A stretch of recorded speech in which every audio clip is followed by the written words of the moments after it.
them all what I'm made up. Strut down the hall, won't stop till I get enough. Welcome to the Deep Dive. Today we're looking closely at the ongoing Sean Diddy Combs trial, and specifically the testimony from Cassie Ventura. It's pretty intense. It really is, and the charges Combs is facing are serious racketeering conspiracy, sex trafficking by force, fraud, or coercion. Right, and transportation for prostitution. Yeah. We also need to state up front, Combs vehemently denies all of it. Absolutely. So our focus here is to really unpack what NBC News reported from Ventura's testimony. This was on May 13th, 2025. Yeah, sort of get to the core of her account, look at the details that shed light on, the allegations, and maybe touch on the defense's perspective too. Exactly. Trying to understand it without getting lost in all the legal jargon. Okay, so let's start with this term that's come up, freak-offs. That's what Ventura apparently called these explicit events Combs requested.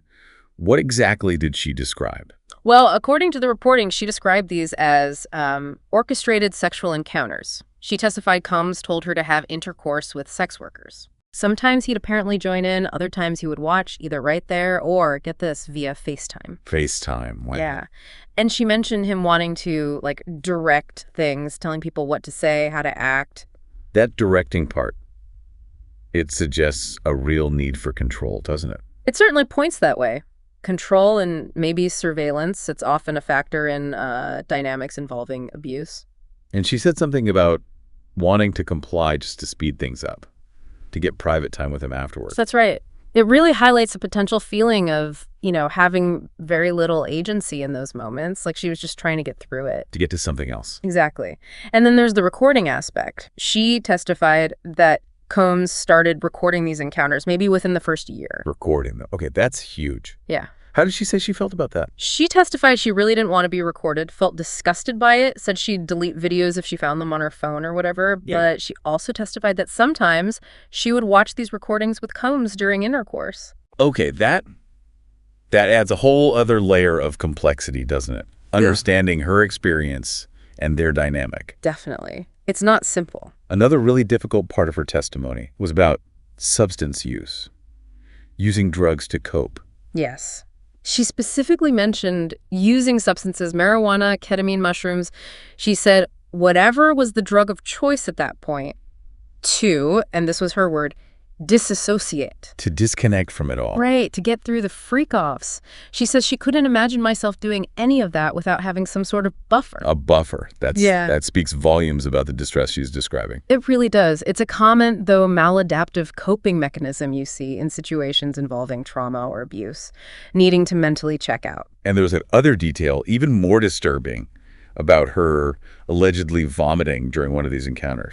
And Combs apparently encouraging her to continue anyway. That's just harrowing. Yeah. It's just such a disregard for her well-being. Yeah, reinforcing that alleged lack of control, lack of agency she felt. She also talked about Combs making her solicit sex workers online. Right. Which seems like another potential layer of control, maybe blurring boundaries by involving her directly in the logistics. How did that apparently work? She named specific websites, Craigslist, Backpage, even one called Cowboys for Angels that she allegedly used because he told her to, finding sex workers across the country. So she was doing the finding? According to her testimony, yes. But crucially, she said Combs had the final approval. She'd send photos and he had to okay them. So even then, the control stayed with him. Seems that way. It highlights how allegedly he maintained control throughout the process. Was there mention of money changing hands? Payments?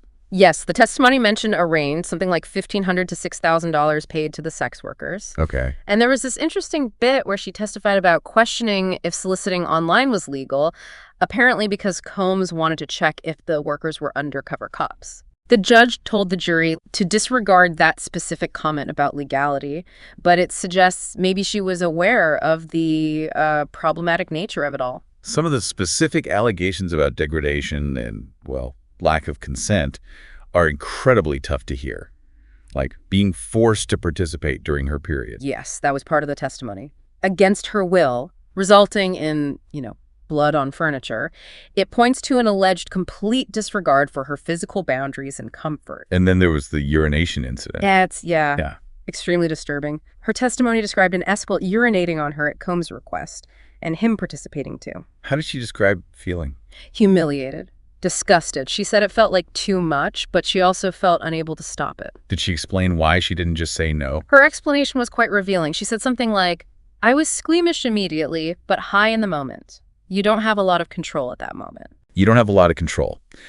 That really gets to the heart of the power dynamics issue, doesn't it? And questions around consent when substances might be involved or there's a huge power imbalance. Oh, absolutely. What does real consent look like in a situation like that? It's a critical question. Then there's the 2016 hotel incident, the security video. Right, the video footage that the judge allowed as evidence, even though the defense objected. And her description matched the video, reportedly. Her testimony described being followed into the hotel hallway, grabbed, shoved down, kicked, dragged back to the room, her belongings taken.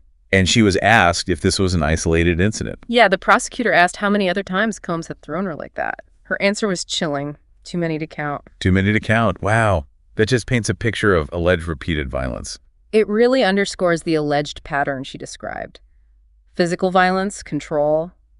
She also testified about basically living in fear. She said she was always trying to appease him, stay on his good side, because he was, in her words, a scary person and would be violent. And these freak-offs, they weren't just in one place. No, she testified they happened in various homes, hotels across the country, suggesting it wasn't, a one-off kind of thing, but a recurring pattern, allegedly. But despite all these awful alleged details, she also got emotional about the relationship itself, didn't she? She did. When asked what she enjoyed about being with Combs, she apparently teared up, mentioned things like one-on-one time, and not wanting to disappoint someone she cared for and loved. It shows how complex these situations are. It's rarely black and white. Exactly. That's often a hallmark of these dynamics, especially when trauma is involved. There can still be feelings of connection or affection mixed in with the alleged abuse. And they showed text messages, too. Yes, text where she expressed wanting intimacy with him. When asked about them, she simply said, "Because that's how I felt." So acknowledging her feelings at that specific moment. Right. It highlights the fluctuating emotions, the desires she felt then, even within this broader alleged context of abuse and control. It's that human complexity again. Okay, so if we try to pull back a bit from this initial testimony, what are the main themes emerging here? Well, several things seem really prominent. First, the whole nature of the freak-off suggesting, sexual exploitation and a high degree of control. Right. Then the strong allegations of coercion, the lack of real consent in various situations, that's absolutely central. Substance use as well? Definitely.